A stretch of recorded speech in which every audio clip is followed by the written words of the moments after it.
Certainly, the relationship of each of us with visions, hallucinations, esoteric beliefs, and paranormal experiences is marked with all sorts of mistrust, division, and skepticism from the outside world. In this video, I will not pretend to convince you of being kidnapped by aliens, of me being kidnapped by aliens, or to have a privileged channel of communication with them. I just want to tell you about my abduction experiences, which you will be free to believe or not. As I always say to myself, the important thing is what we have left inside. And in my case, I have acquired a lot of energy from these sporadic encounters with other dimensions. As a child, I had my first experiences with creatures unrelated to earthly reality. From the moment I thought I had hallucinations during the day, always at the window of my house or on the balcony. I saw strange beings suspended in the void, and I often confused them with the characters of a cartoon or with some popular folklore characters of my land. I was not afraid of it. I was of them. Also because I don't remember any type of message from them, nor a particular meaning for their presence. Then, when I was around 8 or 9 years old, I had a dream that marked a boundary in my life between a before and an after. I was on the balcony of my house, attracted by an unknown force that spoke to me in almost comprehensible words, in the form of a luminous sphere suspended a few centimeters from my face. At the beginning I was not afraid. It seemed to me an event as strange as absurd. Then I began to feel all the extraordinary nature of that epochal event. I suspected I had waited for it for years, and that the time had finally come for me to discover the true meaning of my presence on earth. It's finally come. I saw it.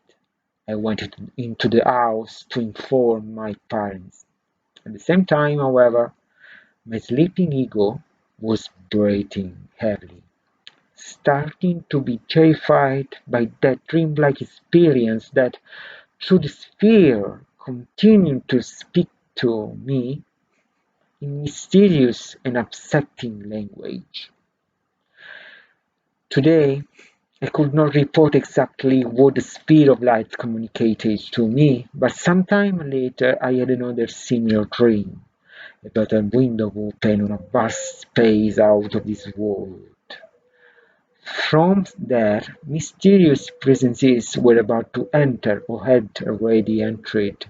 Obviously today, speaking of it, the meaning of this video is not to trivially describe this episode of fracture of reality. The important thing is the message that these alien beings alien beings inject to me with a sort of telepathic communication that leaves no room for our common way of speaking.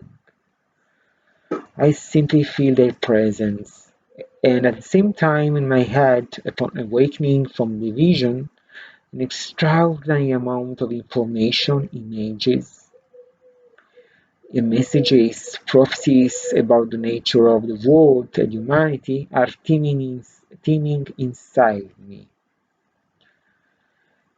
It is from one of my abductions, for example, that I understood the substantially fallen nature of human life on Earth, extraneous to the normal existential state of matter. The process of decay of self-consciousness in the human being makes it an amorphous substance and in perpetual restlessness, in love with a precarious and suffering state, which cannot recover alone from its own progressive decay. The creatures that I often see during my self-hypnosis